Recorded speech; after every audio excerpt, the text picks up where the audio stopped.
Praise the lord. హల్లెలూయా. దేవునికి మహిమ కలుగును గాక. నా ప్రియ సహోదరి సహోదరుడా, యేసుక్రీస్తు నామములో మీ అందరికీ నా హృదయపూర్వక వందనాలు. ఈరోజు ఈ నది ఒడ్డున చక్కటి స్థలము సమాధానంగా ఉంది. ఇక్కడ పరిశుద్ధ గ్రంథం నుండి ఒక మాట మనం ధ్యానించుకుందాం. ఇర్మీయా ప్రవక్త రాసిన గ్రంథము 31వ అధ్యాయము 13వ వాక్యంలో ఇలా సెలవిస్తుంది. వారి దుఃఖమునకు ప్రతిగా సంతోషమునిచ్చి వారిని ఆదరించేదను. ఎంత చక్కటి మాట అండి. ఈ మాట వింటుంటే నిజంగా అది ఆదరణ కలిగిస్తుంది. ఆ మాట, వారి దుఃఖమునకు ప్రతిగా వారికి నేను సంతోషాన్ని ఇచ్చి మరలా ఆదరిస్తాను. నేను చూడండి, ఒక పక్క దుఃఖాన్ని తీసివేస్తానంటున్నాడు. దుఃఖాన్ని తీసివేసి దానికి ప్రతిగా ఏం కావాలి? దుఃఖంలో ఉన్నవారికి సంతోషం కావాలి.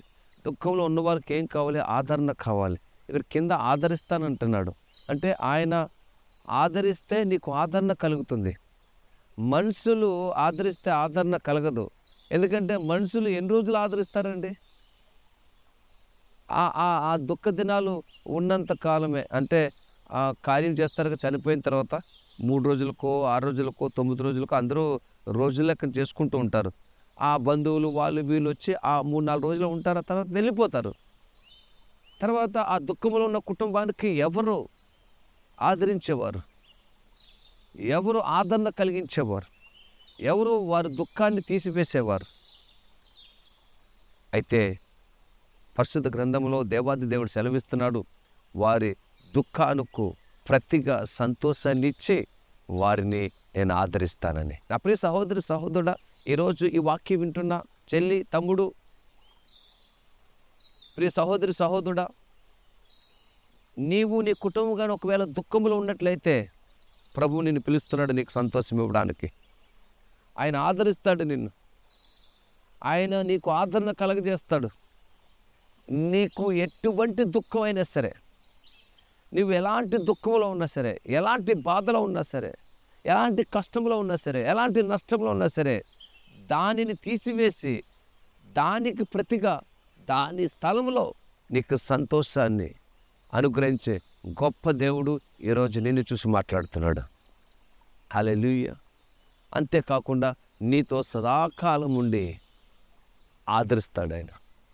ఆయన ఆదరణ ఒక దుఃఖములో ఉన్నవారికి సంతోషం మాత్రమే కాదు, ఆయన ఆదరణ ఒక తల్లిలా ఆదరిస్తాడు. ఆయన ఒక తండ్రిలా ఆదరిస్తాడు. కష్టాల్లో, నష్టాల్లో, బాధల్లో, శ్రమల్లో, ఇబ్బందుల్లో స్నేహితుడిలా అన్ని సందర్భాల్లో నీ భుజము తట్టి ముందుకు నడిపించే ఏకైక దేవుడు నా ప్రభుని యేసుక్రీస్తు. ఈ వాక్యం ద్వారా నిన్ను నీ కుటుంబానికి ప్రభు సంతోషాన్ని ఆదరణ కలగజేసి దీవించునుగాక. ఆమేన్, ఆమేన్. పరిశుద్ధ గల మా తండ్రి యేసయ్యా, మీకు వందనాలు, స్తోత్రాలు. గొప్ప దేవుడు, సర్వశక్తివంతుడు ఆయన. ఇర్మీయా ప్రవక్త రాసిన గ్రంథం 31వ అధ్యాయం 13వ వాక్య ప్రకారంగా ఆయన నీ మాట ప్రతి ఒక్కరి జీవితంలో నెరవేరునుగాక. ప్రతి దుఃఖంలో ఉన్న కుటుంబానికి సంతోషాన్ని, ఆదరణ కలగజేసి వారిని దీవించండి, ఆశీర్వదించండి. యేసయ్యా, మీకే వందనాలు తండ్రి.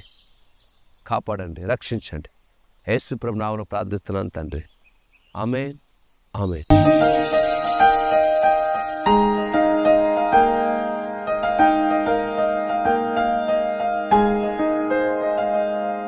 thank you